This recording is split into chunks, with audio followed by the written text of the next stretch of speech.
प्यारे बच्चों, इससे पहले हमने 3 पैरों की दौड़ के मुकाबले की सरगर्मी ली, जिसमें कुछ बच्चे की जोड़ियां बगैर लड़खड़ाए आखिरी तक क्यों दौड़ सके, क्योंकि उसमें दोनों बच्चों ने बराबर तवाज़ुन के साथ दौड़ लगाई।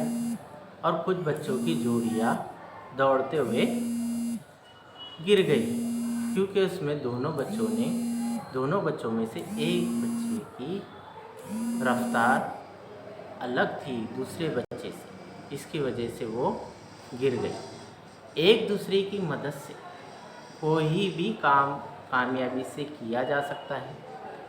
ग्रुप में काम करने से लुत्फ़ आता है, मज़ा आता है। ग्रुप में काम करने से एक दूसरे से रहनुमाई मिलती है हमें। किसी की खामी हो तो खामी को मुकम्मल किया जा सकता है।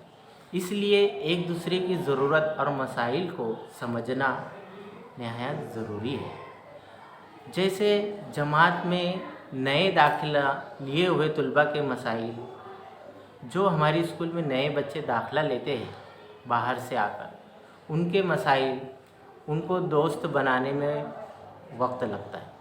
वालिदैन से दूर रहकर तालीम हासिल करने वाले तलबा, जैसे अपने मामू के गांव, चाचा के यहाँ रहकर जो तालीम हासिल करते हैं, वो बच्चों के भी मसाइल होते हैं। मुख्तलिफ़ ज़बान बोलने वाले तलबा के, किसी तलबा के घर पर बड़े भाई बहन होते हैं जो उनकी मश्क सबक में मदद करते हैं, मगर कोई ऐसे भी बच्चे रहते हैं जिनके घर पे कोई भाई और बहन नहीं होते। ऐसी वजह से हर तालिब इल्म की ज़रूरतें अलग अलग होती है और हमें हर तलबा की ज़रूरत को समझना ज़रूरी है।